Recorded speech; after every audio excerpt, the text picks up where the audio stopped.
নমস্কার, আমি অঙ্কুর। শুরু করছি পলিটিক্স। মুর্শিদাবাদের জেলায় সাম্প্রতিক অতীতে যে ঘটনা আমরা দেখেছি, ওয়াকফ আন্দোলনকে কেন্দ্র করে অশান্তির আবহ তৈরি হয় মুর্শিদাবাদে এবং তারপরেই মুর্শিদাবাদের জেলা পুলিশে বেশ কিছু রদবদল করলো প্রশাসন। বিশদে জানবো সেই রদবদল সম্পর্কে। আমাদের সঙ্গে রয়েছেন আমাদের প্রতিনিধি রিয়া মাঝি। রিয়া, কি জানতে পারা যাচ্ছে? দেখো, মুর্শিদাবাদে কয়েকদিন আগেই যে অশান্তির ঘটনা সামনে এসেছিল এবং সেই অশান্তির ঘটনাকে কেন্দ্র করেই কিন্তু মুর্শিদাবাদের এসপি কে বদল করা হলো এবং একই সঙ্গে জঙ্গিপুর পিডির যিনি এসপি ছিলেন তাকেও বদল করা হয়েছে এবং এই সূর্য প্রতাপ যাদব যিনি কিনা এসপি মুর্শিদাবাদ ছিলেন তাকে এর থেকে অত্যন্ত কম গুরুত্বপূর্ণ পদে তাকে দেওয়া হলো। তাকে পাঠানো হলো ব্যাটালিয়নে, পাঠানো হলো কোচবিহারের ব্যাটালিয়নে পাঠানো হলো এবং আনন্দ রয় যিনি এসপি জঙ্গিপুর ছিলেন তাকে পাঠানো হলো ইআরএফ 3rd ব্যাটালিয়নে।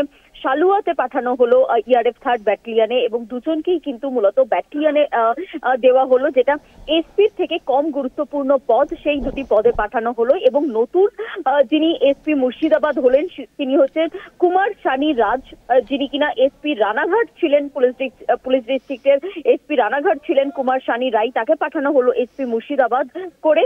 এবং একই সঙ্গে ডিসি একদম সাউথ ট্রাফিক গার্ডে ছিলেন, কলকাতার ডিসি ট্রাফিক গার্ড সাউথে ছিলেন অমিত কুমার সাউ, তাকে পাঠানো হলো এসপি জঙ্গিপুর করে পাঠানো হলো। এবং তোমায় জানিয়ে রাখবো, কয়েকদিন ধরে মুর্শিদাবাদ জঙ্গিপুর পুলিশ ডিস্ট্রিক্টে যে ধরনের ঝামেলার সৃষ্টি হয়েছিল, যে ধরনের অশান্তি, এবং যেমনটা জানা যাচ্ছিল যে পুলিশ ল অ্যান্ড অর্ডার ঠিকঠাক ভাবে সামলাতে পারেনি এবং সেই কারণের জন্যই এই এত বড় ঘটনা।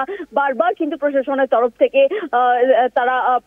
তরফ থেকে যেটা দেখা গিয়েছিল যে একের পর এক প্রেস কনফারেন্স করে বলা হয়েছিল যে ল অ্যান্ড অর্ডার হাতের বাইরে কেউ যাবে না, শান্তির বার্তা দিতে হয়েছিল। এবং তারপরেই এই অশান্তির পরেই কিন্তু এসপি মুর্শিদাবাদ এবং এসপি জঙ্গিপুরকে সরিয়ে দেওয়া হলো এবং কম গুরুত্বপূর্ণ পদে পাঠানো হলো।